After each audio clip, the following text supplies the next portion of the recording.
Good evening, everyone. This is your evening news recap. I hope all of you guys had a wonderful day. My day was all right. We've got a lot of news to cover today. We've got a bunch of news from the other news segment today, and we have a few topics from the Trump administration segment. But before I start this video, I would just like to talk about the April 20th situation. So, the word on the street currently is Trump plans to enact martial law on April 20th.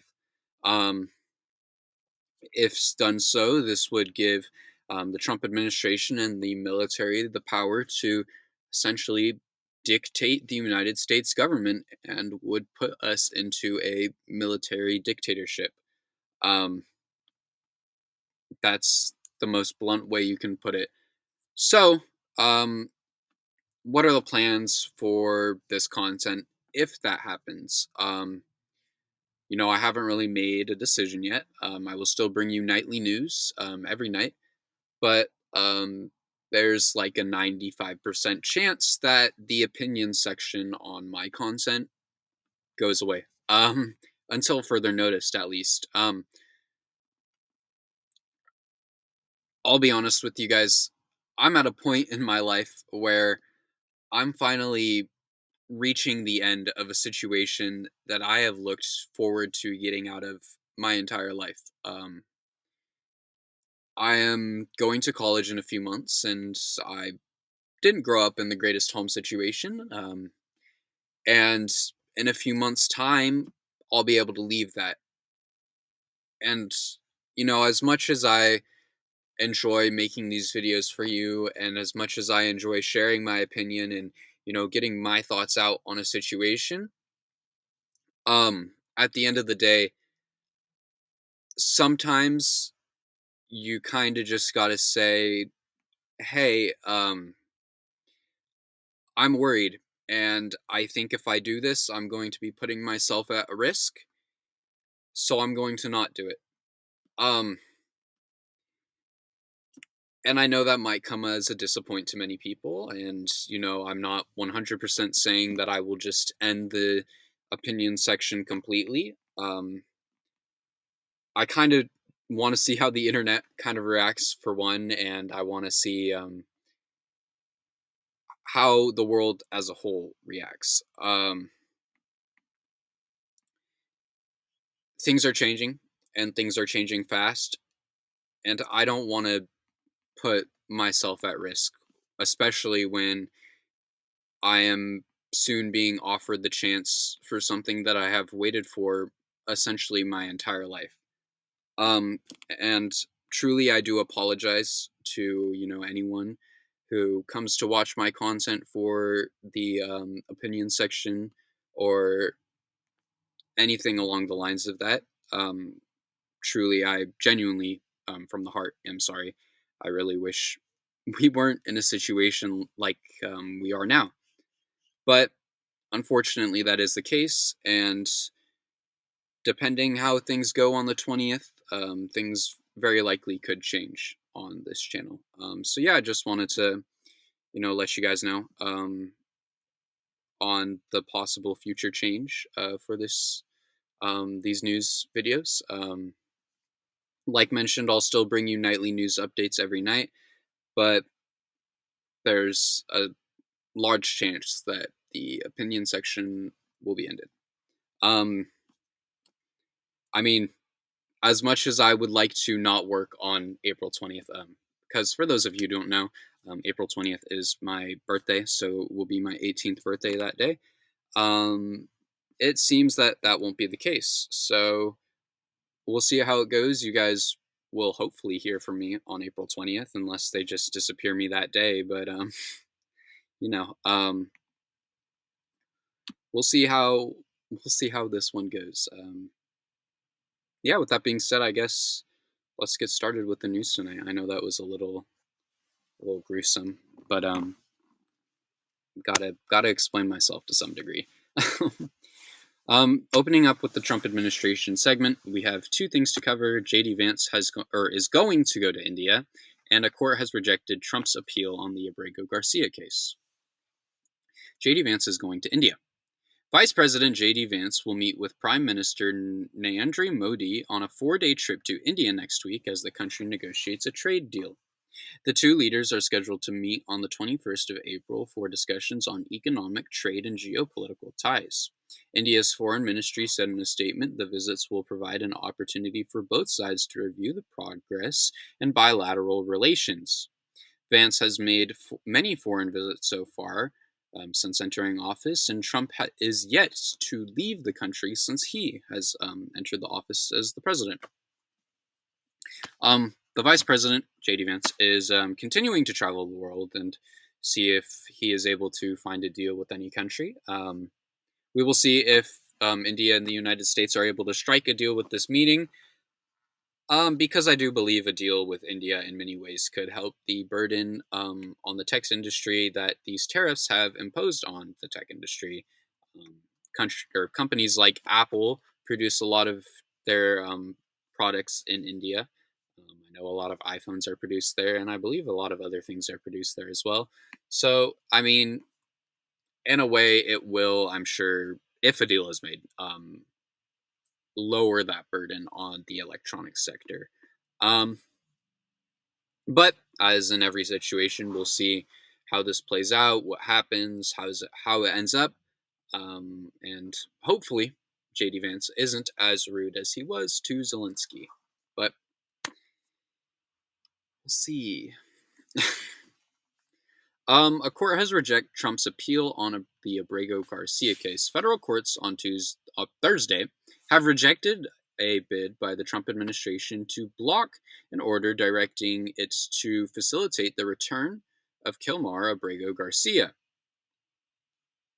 The court ruled that the Trump administration was trying to claim a right to stash away residents of the country in foreign prisons without the semblance of due process.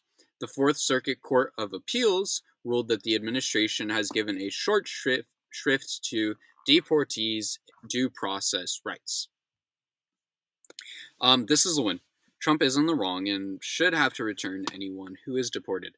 Granted, we don't know if a majority of these people are still alive, but hopefully they are, and if they aren't, the Trump administration should have to face further consequences because of that. These men need to be brought home as soon as possible, alive and well. On top of that, because it's becoming increasingly aware and thought about that these people are being sent away to die, and we don't really have any proof to deny that, and nobody has denied that from what I've heard so far. So I think, at the bare minimum, we need at least some proof that he is still alive in this situation. And I think, there's a plethora of reasons why the Trump administration has elected to not bring him back. Maybe they see him as a liability. Maybe, they just don't care. Maybe they see something else that I'm not getting. But, I mean, we'll see. I think this one specifically is one of the cases we should be the most worried about, especially if the Trump administration is now floating the idea of sending Americans to these prisons. Moving on to the other news segment, today we have a lot to cover, so let's do some rapid fire on the titles. Temu and Shein plan to raise prices. Ford will raise prices. Republicans worried about Trump. U.S. citizens, or a U.S. citizen, was detained by ICE in Florida.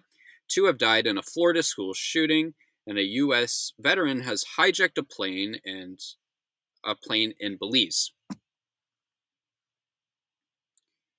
Let's get started. Temu and Shein plan to raise prices. Temu and Shein will raise prices effective April 25th. This is due to the Trump administration on both of the Trump administration's tariffs on on China, which impacts both of the Chinese-based companies. Temu and Shein posted nearly identical notices on their websites where they would say operating expenses has gone up due to the recent changes in global trade rules and tariffs. They said, to keep offering products you love without compromising on quality, we are making price adjustments starting April 25th, 2025. Um, so this is honestly upsetting. I know most of us expected prices to rise on everything when the tariffs got here, and it isn't a shocker that prices are rising on apps like Temu and Shein. Will this kill the market for these apps in the United States? Maybe. I think it depends how much consumers want to pay and how much, prices rise. I know I reported the other day that it was looking like a 75% shipping fee or a 75% fee all around. And, or 75%, I mean $75. Holy, it's been a long day. Uh, but, I think even that is a lot of money. That's for sure. And I don't know if it'll be to that extent, but I wouldn't be surprised. This is annoying. I think we can all agree on this. Clothes are expensive, especially any clothes anywhere in the U.S. Even in retail stores, a normal shirt is like $30 in some cases, which is absolutely insane. Um, and I likely won't be buying anything from these apps anytime soon, but I really do hope we could get back to a point in this country where clothes weren't insanely expensive. You know, I think the fact that we were relying on Chinese apps as a whole for affordable clothing in the United States is very sad, and honestly shouldn't be the case. More and more, the more and more you learn about this country, you realize how great it really isn't. And as children, we are kind of taught that the United States is the greatest country in the world, and no one could ever be better than the United States. But that is in no way near close to the case. Hold on. Hold on.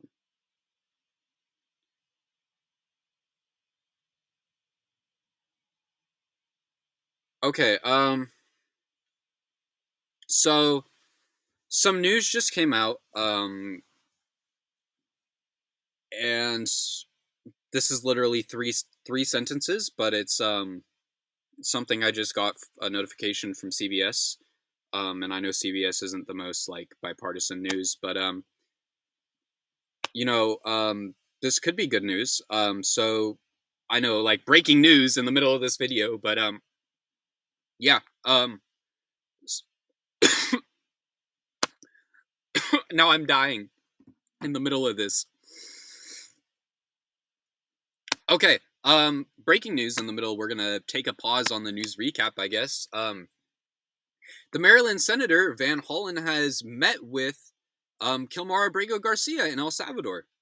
Maryland Senator Chris Van Hollen says he has met with Kilmar Abrego Garcia, who immigration officials say was deported by air in El Salvador. The senator shared a photo with Abrego Garcia in what appears to be a restaurant. I said my main goal of this trip was to meet with Kilmar, Van Hollen said Senator Van Hollen. Tonight I had that chance. I called his wife Jennifer to pass the message along of his love. I look forward to providing a full update on my return. So it seems he's met with him, with Kilmar.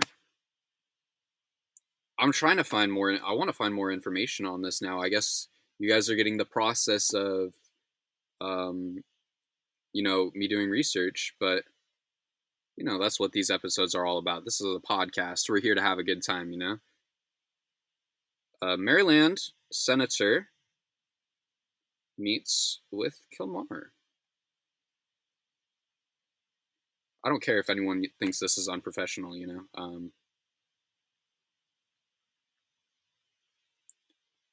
Yeah, I'm not seeing much news on Google. Just the one notification. Let's look up Chris Van Hollen and see if there's anything coming out about him. Look at this on X. Does that look like him? He's wearing a Chiefs hat. Okay, so here's the post right here, if you can see it.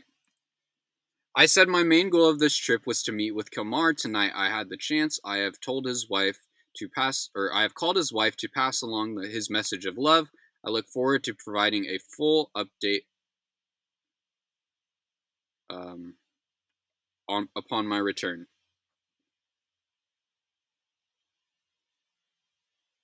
I think I started reading the comments on this. I think that's probably not the best decision on the X platform. Actually, I did just forget that this is mostly a right wing website now. But here I'm gonna try and zoom in with the picture a little bit just to provide you guys another view. That seems to be Kilmar. From every picture I've seen of him so far, he seems to be looking well. They seem to be in a restaurant. He's wearing a Chiefs hat, so Chiefs Super Bowl hat for that matter. So, um, shit, he's alive. I don't know what else to say to that. I mean, it looks like it. I hope he is. Wow. I really didn't expect to get this notification in the middle of recording this, nor that I expect to be doing research on that topic in the middle of recording this. But join the race. That was opening TikTok. By the looks of it, he's alive. Shit. I could formulate a response right here, and I'm really trying to. I think, man, this is good news. He's not coming home yet, by the looks of it, but he's alive. This is information we've been searching for a while, so this is good to hear. Wow, wow, wow, wow. I was wrong. He wasn't dead. Wow. Round of applause. First time I've been wrong so far. Um, wow. My day has been uplifted. I feel a lot better knowing that this man is alive. And not in a prison cell right now. Let's return him home. Let's get him home next. He's alive and well. Let's see him home next, hopefully. I will report on this full update probably tomorrow is when you'll hear about it. But yeah, good news. Good news, everyone. Let's get back to your regular scheduled programming. Moving on. Wow, I'm still baffled by that. Ford is planning to raise prices. Ford will raise prices on new vehicles in May if the tariffs continue, according to Reuters. The company has offered deep discounts on products starting earlier this month through June 2nd. The program will continue, but pricing on new models produced in May and beyond may change. Consumers will have a lot of choices. We have plenty. Or here's a statement. Consumers will have a lot of choices. We have plenty of inventory to choose through June 2nd. The tariff situation is a dynamic we are continuing to evaluate the potential impacts of tariff action, said a spokesperson, adding, consumers likely won't see price increase till early July. We have slowly begun to see the impacts on these tariffs throughout the nation, and prices are raising across the board everywhere. It truly does suck. How high will the prices go up? I'm unsure, but I'm sure they'll range quite a bit. We won't know until July, as mentioned, but I'm sure by then a lot of things will change. Yeah, now I'm just getting a bunch of notifications on Kilmar. I'm still like focused on that. I'm so sorry. Like that is just great news for me to hear today. That's something I needed to hear, truly. But this will impact consumers in many ways. It's just a matter of time on how long it takes. Moving on. Republicans are worried about Trump. U.S. Republican Senator Lisa Murkowski told a room of Alaskan nonprofit leaders that tariffs and executive orders, court battles, and cuts to federal services under the Trump administration are exceptionally concerning. She said, "We are all afraid." She said she would take a pause before saying again, "It's quite a statement, but we are in a time and a place where I certainly have not been myself, and I'll tell you, I am oftentimes very anxious myself about using my voice, because retaliation is real and not right." She talked for around 45 minutes answering questions and discussing actions of the Trump administration. Many Republicans so far have started to flip and speak out against the Trump administration, which is something we need to be successful. At the end of the day, MAGA will never agree with us, but we should take the opportunity to get people who aren't fully on their side to flip. We may not agree on everything, but at the end of the day, sometimes you just need to take a step back and realize that if we don't agree on everything, at least we can agree that we do not want fascism in the United States. We do not want a dictator in the United States. Nobody wants that. I would hope we all know that. Granted, I did see a bunch of videos from MAGA saying today that they want Trump to be a dictator. But, that's MAGA, and that is a cult. So not surprising to hear that from them. But we all know that a dictatorship is not in the best means for the United States. Wow. We have some gruesome news now, or not gruesome, unfortunate news now, as a U.S. citizen has been detained by ICE in Florida. ICE has arrested a U.S. citizen for entering Florida as an unauthorized alien. Juan Carlos Lopez Gomez will remain in ICE custody for 48 hours, according to the Florida Phoenix. His mother and community advocate presented his birth certificate and social security card during a hearing in Leon County. The judge would tell her she had no authority to release him due to the court's jurisdiction. Lopez Gomez is 21 and was born in Georgia. According to court records, he will be assigned a judge and public defender. He was arrested and charged under anti-immigration laws passed in Florida 2 months ago, despite the law currently being under a restraining order, not allowing it to be enforced. I'm not surprised that Florida was the first state where this happened. We knew from the start that they don't care if you're a citizen. They don't care if you're really anything. At the end of the day, it's just racial profiling, and this is more proof of that. This is insane and unfair to all people in our country. Racism is a huge problem in the United States, especially in law enforcement, which honestly should never be an issue, but it is unfortunately is. I'm gonna be completely honest. I'm tired of this shit. Day after day, week after week, someone else is picked up. Blocking the deportation isn't good enough, and I know Congress and senators are working to fix it. I know these things take time, and I understand that concept that it does take a while, but you can't appease a fascist. We saw that with Germany before World War II. The only difference is it's now within our own government and not other countries. If the president is not going to follow the law, he should not be in office. This wouldn't be an issue in any ways if we didn't give the president immunity, but we decided to do that, and shocker, but it's not going well. Man, can you imagine if Kamala did any of this, bro? Truly. Imagine if Kamala was going around the United States rounding up citizens. Imagine the things people would say. But because a white man's doing it, it's okay. Fuck.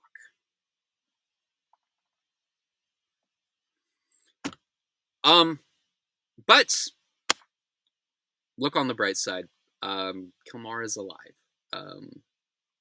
There is no bright to this. I don't know why I said that. People should not be being rounded up by the government in any means. And in no situation should this ever be an issue. The fact that it is truly unfortunate. We'll see how this goes. But yeah, I mean, he's a U.S. citizen. He should be released by now. The fact that he isn't is insane. Um, if you are a U.S. citizen, you should not be held custody under deportation laws. I mean, I feel like that's a no-brainer, even to the Trump administration. I mean, oh, we're gonna deport the criminals. We're gonna deport the people who came into this nation unlawfully. He's a citizen. He lives here legally. I don't even know what's happening anymore, dude. I mean, the fall off needs to be studied. I feel bad. I feel like I'm cracking jokes, and I'm not really trying to. Honestly, it's a lot of these things that the Trump administration does. It's not only is it shocking, but to some degree, it's truly hard to comprehend. Um, and that's not me saying like I don't understand. I do understand.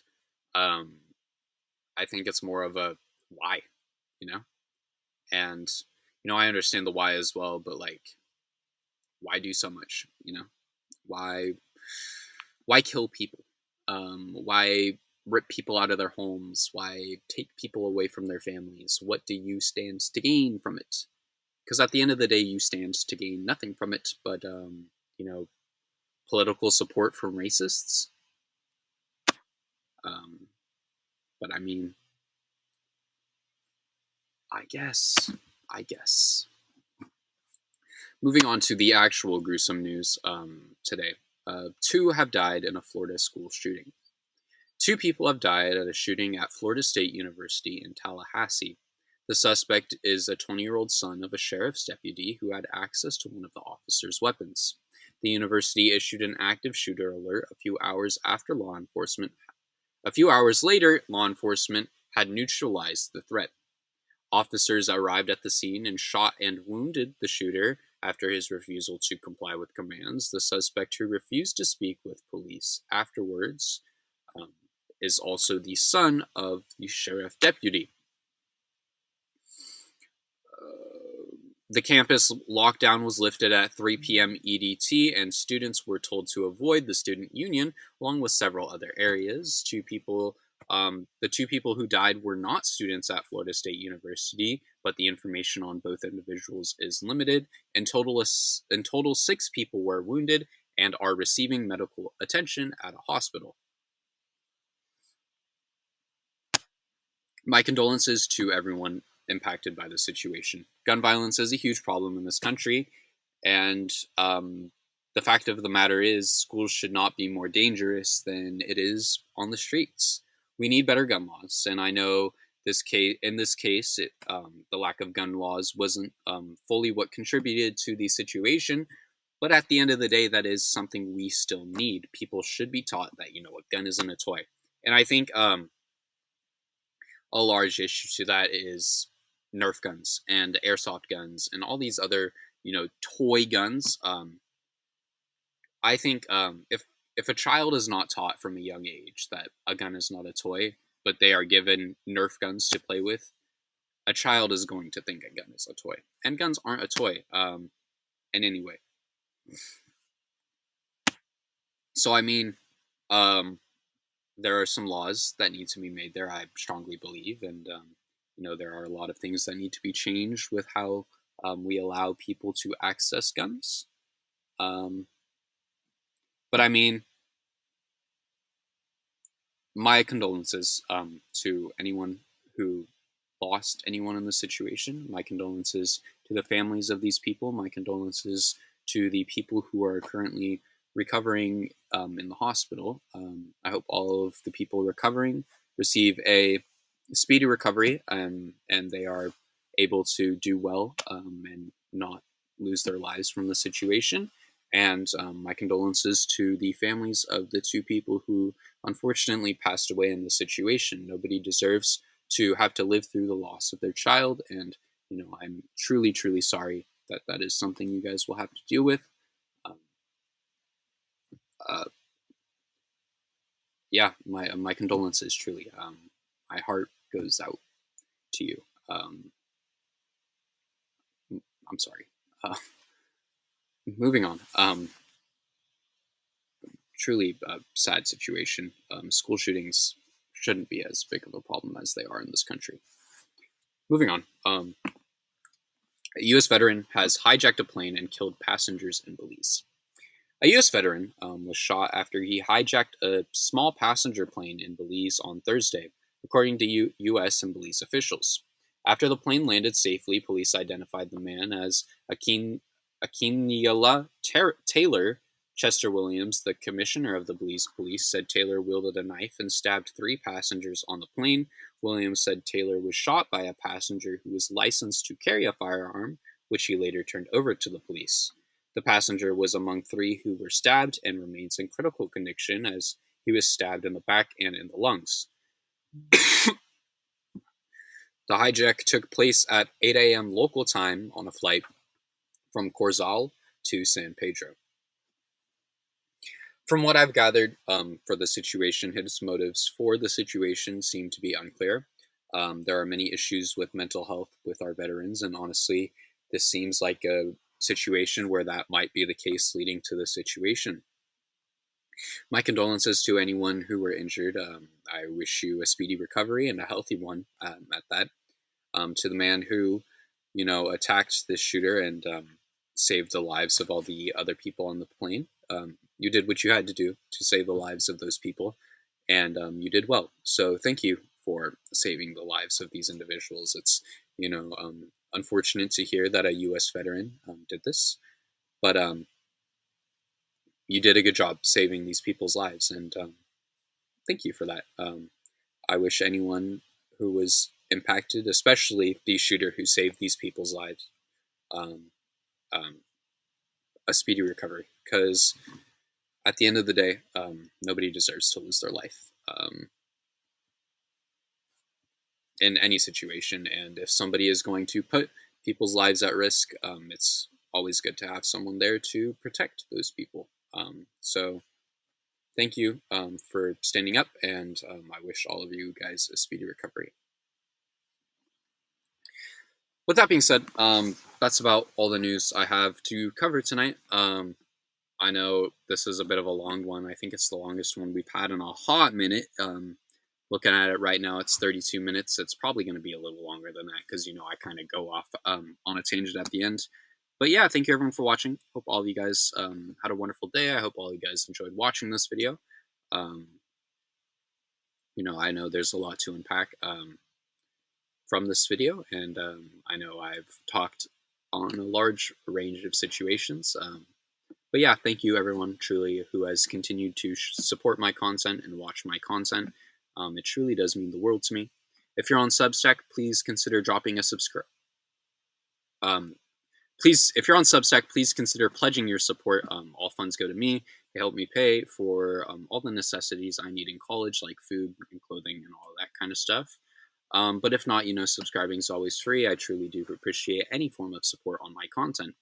If you're on YouTube, please feel free to drop a subscription, drop a like, let me know your thoughts, because we're on our way to 100 subscribers on YouTube, and I'd really like to hit that. That would mean the world to me if we could hit 100 subscribers before my birthday. So, let's get there. I think we're about 5 away. So, let's hit 100 subscribers on YouTube. I know we can do it. That being said, thank you everyone so much for watching. I will see you all tomorrow with another news recap episode. Later.